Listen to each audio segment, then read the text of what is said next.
जय माता दी आपको। अभी हम सब यहाँ बैठे हैं और मेरे छोटे भाई मुझसे ये बात कर रहे हैं कि एक व्यक्ति मुझे बोलता है कि पारस भाई मैं बहुत कष्ट में हूँ और मेरी बदनसीबी है, बहुत ज़बरदस्त बदनसीबी है। मैं इसे बदनसीबी बोलता हूँ कि मुझे दुनिया में जितने भी आदमी मिलते हैं, मेरे पास जितने भी आदमी आते हैं, जितने भी आदमी मेरी बहनें या औरत आते हैं, जो भी आते हैं मेरे पास, वो कष्ट में ही आते हैं। जैसे ही मैं उनके सामने खड़ा होता हूँ, सीधा बोलते हैं कि पारस भाई हम कष्ट में हैं। बड़ा अजीब सा बात है ये।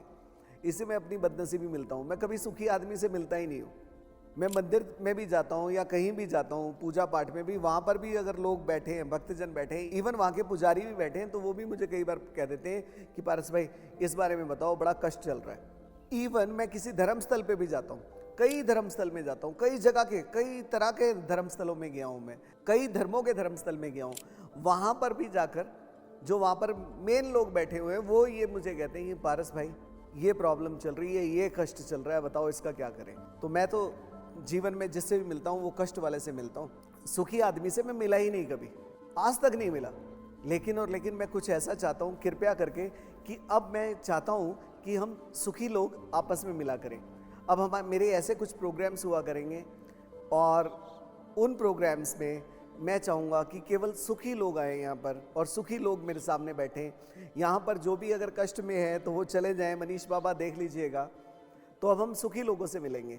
अब आ जाते हैं वापस कष्ट की तरफ। कष्ट हमेशा सदा से बना हुआ है। हम कहते हैं कि आज ये कलयुग आ गया है, ये कलयुग में तो बहुत बुरा हो रहा है, कलयुग में तो बेड़ा गर्क हो गया है, कलयुग में तो बेटा बाप की नहीं सुनता, कलयुग में तो स्त्रियों का अपहरण हो जाता है, कलयुग में तो वो बच्चे उठा के ले गए, हर स्त्री पे बुरी नज़र रखते हैं लोग, कलयुग में तो जुआ चल रहा है, कलयुग में तो भैया जुए के अंदर सट्टा चल रहा है, क्रिकेट बीडिंग चल रही है, इतना बुरा हाल हो गया है। ये तो देश, ये तो दुनिया तबाह होने को जा रही है। क्या देखते हैं, हर तरफ शराब, ड्रग्स, जुआ, सट्टा, औरतों का अपहरण हो रहा है, गलत कार्य हो रहे हैं, हर तरफ गलत काम हो रहे हैं, बाप बेटे की नहीं सुन रहा है, बेटा बाप की नहीं सुन रहा है, सब अलग हो रहे हैं और बहुत कष्ट चल रहा है इस कलयुग के अंदर। ये कलयुग का अंत कब होगा? सब कलयुग के अंत का इंतजार कर रहे हैं कि कलयुग का अंत कब होगा। मेरा सिर्फ आपसे एक प्रश्न है कि कलयुग का अंत कब हुआ था? कलयुग कब नहीं था? कौन से समय पर, कौन सा ऐसा समय था जब हर तरफ धर्म ही धर्म था? कौन सा ऐसा समय था जहां पर सिर्फ सत्य ही बोला जाता था? कौन सा ऐसा समय था जहां पर दुष्ट लोग नहीं थे? मैं तो पता नहीं कब से पढ़ता हूँ, पता नहीं कितनी किताबें पढ़ी हैं, बहुत सारे धर्मों में मैंने किताबें पढ़ी हैं, बट मुझे तो कहीं भी ऐसा नहीं दिखा कहीं पर भी सतयुग था, कहीं पर भी कुछ अच्छा था। हर तरफ कष्ट तो शुरू से ही चल रहे हैं। सतयुग में अगर चले जाते हैं तो अगर आप राजा हरिश्चंद्र के बारे में जानते हैं, राजा हरिश्चंद्र के बारे में सुनेंगे तो वो तो बहुत ही कष्ट में रहे, उनके साथ तो बहुत बहुत बुरा हुआ, उनको अपनी पत्नी को बेचना पड़ गया। तो क्या औरतें पहले नहीं बिकती थी? औरतें उस समय नहीं बिकी हैं? राजा हरिश्चंद्र की पत्नी को बेचा नहीं गया, उन्होंने बेचा नहीं। और आगे चलते हैं, कहते हैं कि कलयुग कलयुग कलयुग का अंत कब होगा? क्या भगवान राम की माता ने उनको वनवास में नहीं भेजा? उस समय कष्ट नहीं था? क्या औरतों के अपहरण सिर्फ आज ही होते हैं? ये तो युगों युगों से पता नहीं कब से चल रहे हैं। सीता मैया का अपहरण रावण ने नहीं किया, उस समय वो उठाकर नहीं ले गए। स्वरूपनखा की नाक को लक्ष्मण ने नहीं काटा। धर्मराज जब हम बोलते हैं, कहते हैं धर्मराज युधिष्ठिर, अगर धर्मराज की बात करते हैं, उन्होंने जुए में सब कुछ हार दिया। तो उस समय पर कलयुग नहीं था, उस समय पर जुआ नहीं था, उस समय भी जुआ था, आज भी जुआ खेलते हैं लोग, आज भी सट्टा खेलते हैं, उस समय भी सट्टा खेलते थे। लेकिन उस समय तो उन्होंने अपनी पत्नी को भी दांव पे लगा दिया। तो वो कौन सा समय था? उस समय कष्ट नहीं था।